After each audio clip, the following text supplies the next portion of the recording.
ఈరోజు ఆంధ్ర రాష్ట్రంలో చంద్రబాబు నాయుడు గారు, పవన్ కళ్యాణ్ గారు, మోడీ గారు కలిపి కూటమి ఏర్పాటు చేసి ఈ రాష్ట్రంలో ఉన్న తెలుగు వాళ్ళందరూ కూడా ఈ కూటమి మద్దతు తెలియజేసి మరి భారీ మెజార్టీతో చంద్రబాబు నాయుడు గారిని ముఖ్యమంత్రిగా చూడాలనుకున్నారు. ఈవేళ రాష్ట్ర ప్రజలందరూ కూడా చూశారు. మరి ఈరోజు ముఖ్యమంత్రి అయిన మొదటి సంతకం ఏదైతే సంతకాలు పెడతానన్నారో సంతకాలు 3 ఆటల మీద పెడతానంటే ఈరోజు 5 ఆటల మీద ప్రజా ఉపయోగకరమైన మరి ఫైల్ మీద సంతకాలు పెట్టడం మీ అందరూ చూసిన పరిస్థితి. గతంలో రేషనలైజేషన్ పేరుతో మరి డిఎస్సి తీయకుండా 5 సంవత్సరాలు టీచర్లందరినీ కూడా రేషనలైజేషన్ పేరుతో 6,000 కుదించి ఈవేళ 6,000 కూడా డిఎస్సి తీసి ఆ డిఎస్సిని కూడా ఎక్కడ కనబడకుండా చేసిన ఘనత ఏదైనా ఉందంటే మరి ఆ రోజు చెక్క ముఖ్యమంత్రి, దుర్మార్గ ముఖ్యమంత్రి జగన్మోహన్ రెడ్డికి చెల్లింది. ఈవేళ దాన్ని కాదని అవన్నీ రద్దు చేసి నిరుద్యోగులకు ఇచ్చిన మాటని తప్పగా పాటిస్తాను, వాళ్ళందరికీ కూడా మొదటి సంతకం డిఎస్సి మీద పెడతానని చెప్పి ఆ రోజు చంద్రబాబు నాయుడు గారు చెప్పడం, పవన్ కళ్యాణ్ గారు చెప్పడం, అంతమంది కూడా మరి ఆ రోజు డిఎస్సి సంతకాలు చేస్తామని చెప్పడం, నిన్న జగన్మోహన్ రెడ్డి గారు చేసిన జీవోని రద్దు చేసి మరి డిఎస్సి మీద 16,750 టీచర్లని మరి రిక్రూట్మెంట్ కోసం డిఎస్సి మీద మొదటి సంతకం చేపట్టడం జరిగింది. నిరుద్యోగ యువత అందరూ కూడా ఈరోజు రాష్ట్రంలో చాలా సంతోషిస్తున్నారు. మళ్ళీ ఇలాంటి ముఖ్యమంత్రి ఎప్పుడు వస్తారని చూసామంటున్నారు, కష్టపడి ఓటేసామంటారు. వాళ్ళందరికీ కూడా రుణం తీసుకునే కార్యక్రమం మరి చంద్రబాబు నాయుడు గారు, మరి పవన్ కళ్యాణ్ గారు చేసిన సందర్భం మీ అందరికీ తెలుసు. మరి అలాగే రైతులందరూ కూడా చాలా ఇబ్బంది పడే పరిస్థితి.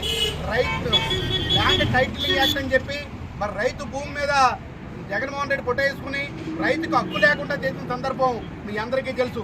రీసర్వే పేరుతో అనేక రకాల అక్రమాలకు, అవినీతికి పాల్పడి ఇవాళ రైతుకు కూడా భరోసా కల్పించకుండా నా భూమి ఏమైపోతుందన్న ఆలోచనతో రైతు ఇబ్బంది పడే పరిస్థితుల్లో ఈవేళ ల్యాండ్ టైటిల్ యాక్ట్ అని రద్దు చేసే కార్యక్రమానికి 2వ సంతకంగా పెట్టడం జరిగింది.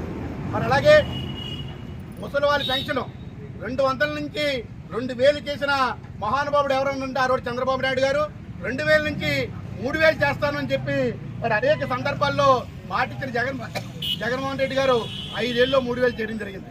కానీ 3వ సంతకం అధికారంలోకి వచ్చిన వెంటనే కూడా వికలాంగులకి, ఒంటరి మహిళలకి, ముసలి వాళ్ళకి అందరికీ కూడా మరి ఈవేళ 4,000 పెన్షన్ చేయడం మీ అందరికీ తెలుసు. మరి అలాగే ఒక్కసారి 4,000 చేసిన ఘనత ఏదేముందంటే అప్పుడు 2,000, ఇప్పుడు 4,000 చేసిన సందర్భం కూడా మరి ఈరోజు కూడా నారా చంద్రబాబు నాయుడు గారికి దక్కిందని చెప్తున్నాను.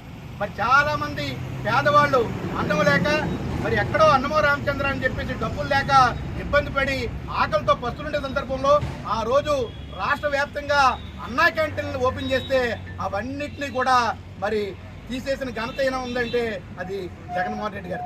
మళ్ళీ అన్నా క్యాంటీన్ పునరుద్ధరించి మరి పేదవాళ్ళందరికీ కూడా పట్టిడి అన్నం పెట్టాలనే ఆలోచనతో నారా చంద్రబాబు నాయుడు గారు ఈవేళ 4వ సంతకం అన్నా క్యాంటీన్లు ఓపెన్ చేయడానికి పెట్టడం జరిగింది.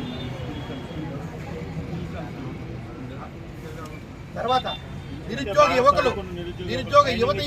యువకులు చాలా మందికి స్కిల్ లేక వాళ్ళకి మరి ఎలాన్నా సరే స్కిల్ కల్పించి స్కిల్ డెవలప్మెంట్ సెంటర్లు పెట్టి మనందరికీ కూడా నిరుద్యోగం నుంచి పారద్రోలి మనందరికీ ఉద్యోగాలు కల్పించాలనే ఉద్దేశంతో స్కిల్ డెవలప్మెంట్ సెంటర్ కూడా ప్రతి చోట పెట్టడానికి మరి 5వ సంతకం పెట్టడం జరిగింది. ఇలాంటి ముఖ్యమంత్రిని దేశంలో ఎక్కడా చూసుండ్రు.